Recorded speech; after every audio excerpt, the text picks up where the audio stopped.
Let's call the regular meeting of the Planning and Zoning Board, our April meeting, to order. We'll do a roll call. Chair Vicki Myers, here. Vice Chair Mark Fleischauer. Here. Secretary Tracy Thomas. Here. Regular members Bob Hunter. Here. Greg Shue. Here. And alternate Pete Pallas is not here. And as you guys know, our other alternate, Stu Atwell, has moved away and that position is vacant. Rhonda, were there any public comments on the agenda items? I have not received any. Okay. Then we need to move down to swearing in of our members that have not been sworn in by Heather, and that would be Greg and Pete. So just Greg. Hey. Okay. You get to place your left hand on the Bible and raise your right hand and repeat after me. Okay.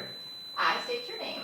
I, Greg Shue, Do solemnly swear do solemnly swear that I will support and maintain that I will support and maintain the Constitution and laws the Constitution and laws of the United States of the United States and the Constitution and laws and the Constitution and laws of North Carolina, of North Carolina, not inconsistent therewith, not inconsistent therewith, and that I will faithfully discharge and I will faithfully discharge the duties of my office the duties of my office as a regular member as a regular member to the Planning and Zoning Board to the Planning and Zoning for Board the town of Holden Beach. for the town of Holden Beach. Let me go.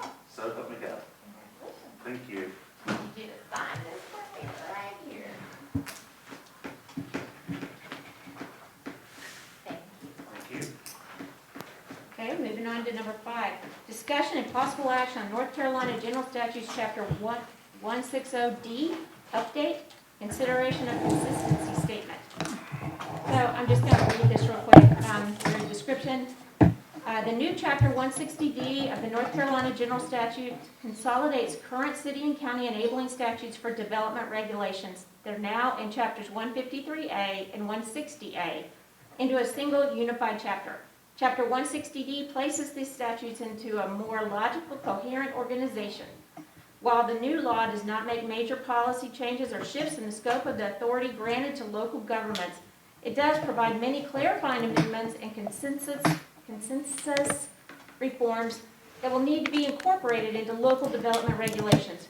Chapter 160D is effective now, but local governments have until July 1st, 2021 for the development, consideration, and adoption of necessary amendments to conform local ordinances to this new law. All city and county zoning, subdivision, and other development regulations, including Unified Development Ordinances, UDOs, need to be updated by that date to conform to the new law. So basically, beginning in 2019, the state legislature created Chapter 160D for development regulations. They clarified the laws, made minor changes such as definitions. They removed unclear terms. They tightened up the conflict of interest rules for staff, governing boards like the elected BOC and mayor, and appointed boards like P&Z. 160D is already effective, but we need to change our ordinances to conform to the law before July 1st. Staff, that'd be Tim and Rhonda, have done the gargantuan task of making these changes throughout all the ordinances, which you see in red in your packet. And these. Our job today is not to change the ordinances further, but to create and approve a consistency statement for the changes required by law. Tim, do you want to discuss some of the changes and then the process going forward? Yeah, I think it'd be best to go back to the very beginning. When 160D first came out, the state gave what I feel like was a very short window by which to either bring your ordinances in conformance with the new statute. Either way, the statute does become effective on July 1, regardless of whether you amend your ordinance. But it would not be in the best interest of the town for that not to take place. During the fall of last year, I approached the Board of Commissioners. I explained to them the situation, and because of COVID, they chose to lay the task, since it was simply a matter of following the statutes and incorporating them into the ordinances for compliance. They laid that task on the feet of the planning department. over up until about a month ago, me and Rhonda spent quite a bit of time each week going through every section of the ordinance and comparing it both with the entire statute as well as the regulatory changes and the statutory references changes. And there were vast. There was a lot of them, and there was a lot of stuff that had to be changed. During that period, we also took the opportunity to incorporate into this set of documents that you have all of our other ordinances that had already been approved that had not found their way into the ordinance yet. There were some 5 or 6 with some other text amendments that went inside the zoning section of the code.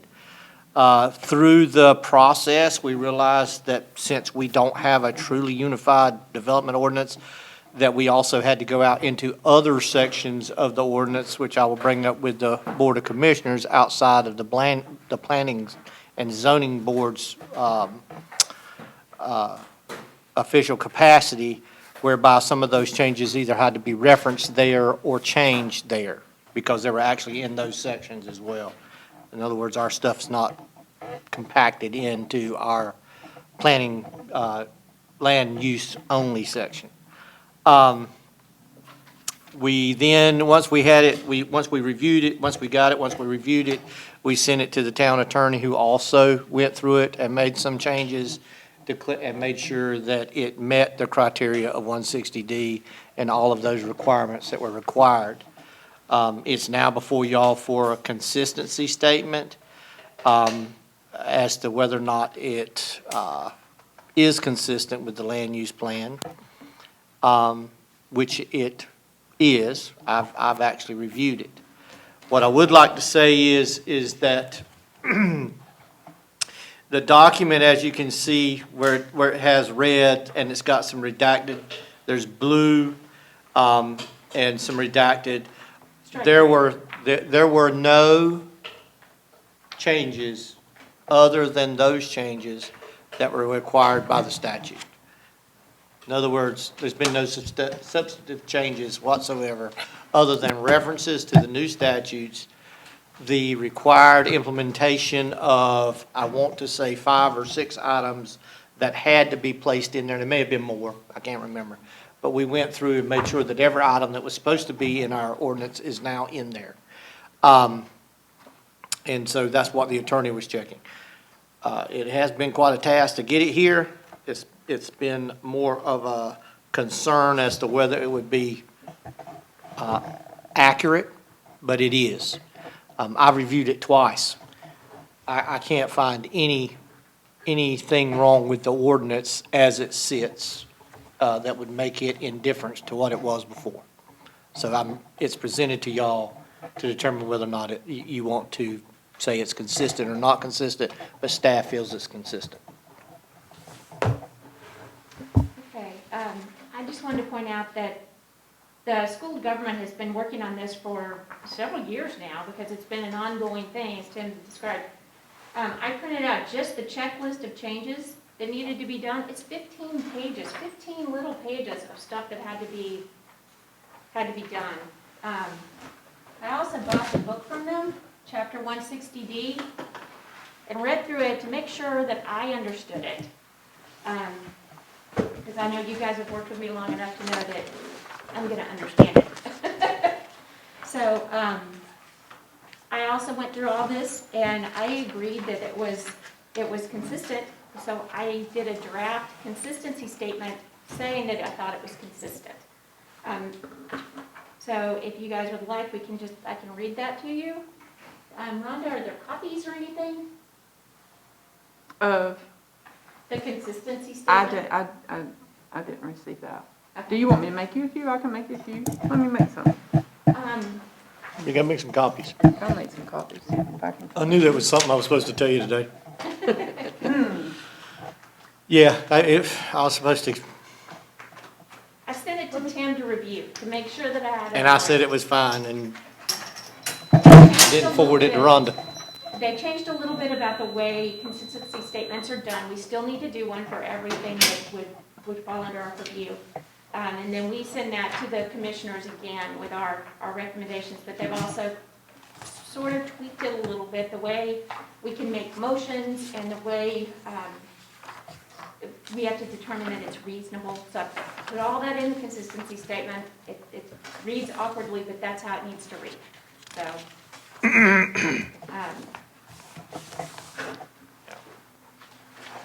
if anybody wants to read that, I've also got those, brought that with me. Yeah. If anybody wants a copy of this stuff, she's talking about 15 pages of changes. There's also almost 200 statutory cross-references that had to be changed. That was a fun Sounds task. fun. Yeah. But if anybody wants this is actually a copy of the 160D checklist, the most current copy they have, and this is a copy of the statutory references. I'm going to keep this. If anybody I wants, would can think send it everybody to on the you. board would want a copy of this cross-reference because it literally takes you right where you want to go in the book and in the statute when you're looking for something. Thank you.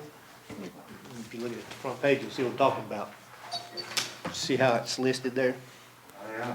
Yeah, it tells you what statutes I are referenced see. to what. Nice. Alright. Okay, I'll just go ahead and read this real quickly. The Town of Holden Beach Planning and Zoning Board Statement of Consistency and Zoning Recommendation. The Town of Holden Beach Town of Holden Beach Planning and Zoning Board has reviewed and hereby recommends approval of amendments to Chapter 157 of the zoning ordinance as required by the NC General Statute, Chapter 160D SL 2019-111 and amended by SL 2020-25. After review, the planning board has found that the recommended amendment is consistent with the adopted Campbell Land Use Plan and is considered reasonable and in the public interest for the following reasons. The amendment is required. Chapter 160D is effective now, but local governments have until July 21st for development, consideration, and adoption of necessary amendments to conform local ordinances to the new law. Chapter 5, Land Use and Growth, and Chapter 6, Tools for Development of the adopted plan references the Town of Holden Beach zoning code and subdivision regulations, which are further clarified in Chapter 160D, and it will promote public health, safety, and general welfare within our community by clarifying conflicts of interest for staff, the governing board, and the appointed bodies. Upon approval of the Board of Commissioners, the comprehensive plan will be deemed amended and shall not require any additional requests or application for amendment. The statement and motion were adopted by a blank vote this 27th day of April, 2021.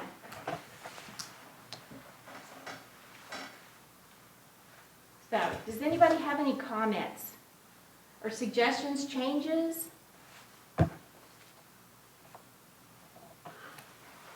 I'd have to go with you. You've done a fantastic job going through all that. I can't believe it. I mean, all the time you must have put into this. You're to be commended. Well, and there was a lot that the staff had to go through to pull all that through all of the town's ordinances. For example, the conflict of interest statement, I mean, it's in Chapter 30, it's all throughout, because it impacts all of these different boards, not just planning and zoning. So my hat's off to them for the work that they did. But if you guys are okay with this, then we would need a motion to approve the consistency statement. I make a motion, we approve. I second. Okay, all of those in favor? Aye. Any opposed? That was unanimous.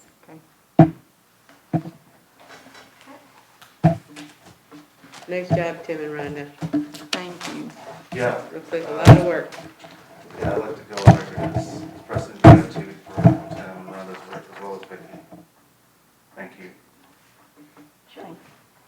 Okay, so we're basically done with that. Moving right along to just general comments. Our next meeting is May 25th at 2:00 p.m. Does anyone else have any other comments? If not, would someone like to make a motion to adjourn? Motion to adjourn. Second. All those in favor? Aye. Aye. Aye. We adjourn.